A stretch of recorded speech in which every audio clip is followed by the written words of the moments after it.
नमस्ते, money capital channel में आप सबका स्वागत है। तो आज हम इस वीडियो में रिलायंस इंडस्ट्रीज़ लिमिटेड इस कंपनी के बारे में इंफॉर्मेशन देखेंगे। तो कंपनी के लिए हमें बहुत ही निगेटिव बात आते हुए देखने को मिली है और उसके बाद कंपनी का जो शेयर है उसमें लगभग हमें 6.25% की गिरावट होते हुए देखने को मिली है।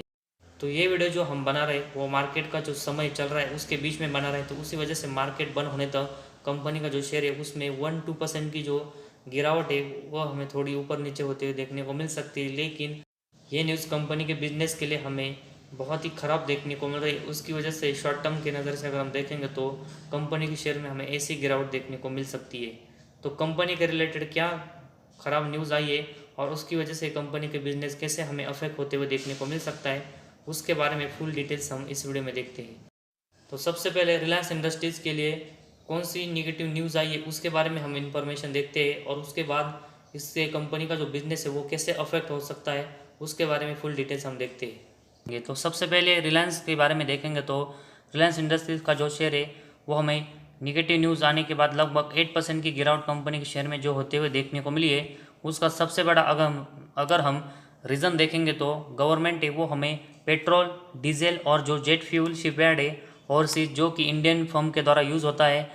उनके ऊपर जो एक्सपोर्ट ड्यूटी है वो हमें गवर्नमेंट बढ़ाते हुए देखने को मिली है। और उसमें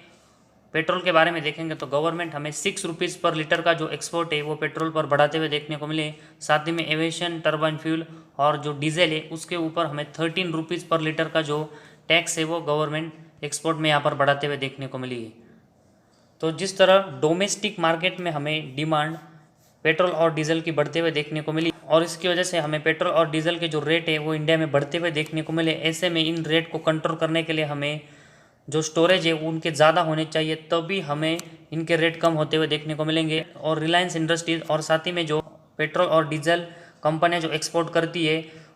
वो अब एक्सपोर्ट ड्यूटी बढ़ने की वजह से हमें एक्सपोर्ट कम करते हुए देखने को मिलेगी और उसकी वजह से हमें इंडिया में जो पेट्रोल और डीजल के स्टोरेज है वो बढ़ते हुए देखने को मिलेंगे और उसके बाद हमें पेट्रोल और जो डीजल के प्राइस है वो कंट्रोल में आते हुए देखने को मिलेंगे। तो इसीलिए हमें गवर्नमेंट जो एक्सपोर्ट ड्यूटी है वो इन एक्सपोर्ट जो पेट्रोल और डीजल कंपनियां करती है उनके ऊपर लगाते हुए देखने को मिले। तो ऐसे में अगर हम देखेंगे तो रिलायंस इंडस्ट्रीज और साथ ही में जो पेट्रोल और डीजल का एक्सपोर्ट कंपनियां करती है उनके बिजनेस पर अफेक्ट हमें आते हुए देखने को मिलेगा, क्योंकि ये कंपनियां जो एक्सपोर्ट करती है उससे इन कंपनी को बहुत ही हमें बेनिफिट होते हुए देखने को मिलता है। और स्पेशली अगर हम देखेंगे तो अकेले रिलायंस इंडस्ट्रीज हमें पेट्रोल और डीजल साथ ही में पेट्रोलियम प्रोडक्ट का 1.45 लाख करोड़ का जो एक्सपोर्ट है वो करते हुए देखने को मिली है। और इसी वजह से हमें रिलायंस इंडस्ट्रीज़ का जो एक्सपोर्ट का बिजनेस है उसके ऊपर अफेक्ट आते हुए देखने को मिल सकता है। तो इसी वजह से हमें कंपनी के शेयर में एक बड़ी गिरावट होते हुए देखने को मिली है। और इसके साथ ही में अगर हम देखेंगे तो रशिया और यूक्रेन का जब से हमें वार होते हुए देखने को मिला है उसके बाद हमें जो यूरोपियन कंट्रीज़ है वो अपना जो ऑयल का इंपोर्ट है वो रशिया से कम करते हुए थोड़े से देखने को मिले और वो हमें उसके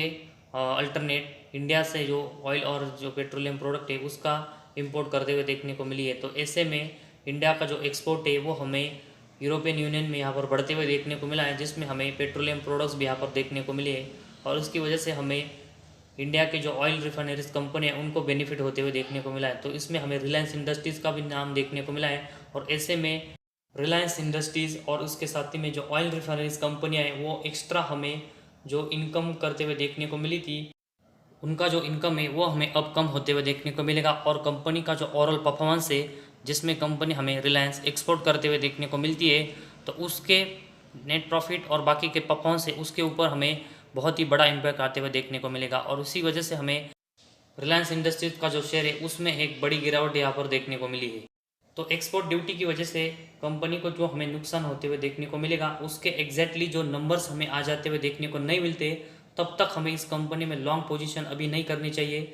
क्योंकि इस एक्सपोर्ट ड्यूटी की वजह से अगर कंपनी को बड़ा लॉस हमें होते हुए देखने को मिलता है तो हमें कंपनी के शेयर में एक बड़ी गिरावट होते हुए देखने को मिल सकती है। तो ऐसे में लॉन्ग पोजीशन अभी हमें इस कंपनी में नहीं करनी चाहिए। तो एक बार कंपनी को इस एक्सपोर्ट ड्यूटी को बढ़ने की वजह से कितना लॉस होगा वो नंबर्स आ जाते हैं तो उसके बाद हम अगली स्ट्रैटेजी इस कंपनी में कर सकते हैं। तो कंपनी का अगर हमें ज़्यादा लॉस होते हुए देखने को नहीं मिलता तो छोटी क्वांटिटी में हम एवरेज करके चल सकते हैं, लेकिन अगर कंपनी को बड़ा लॉस हमें होते हुए देखने को मिलता है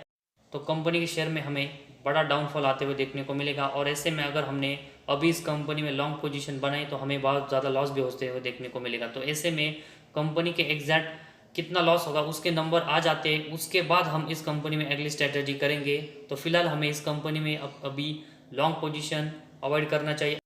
और एग्जैक्ट कंपनी को कितना लॉस इस एक्सपोर्ट ड्यूटी के बढ़ने की वजह से होगा उसके ऊपर लगातार फोकस देना पड़ेगा।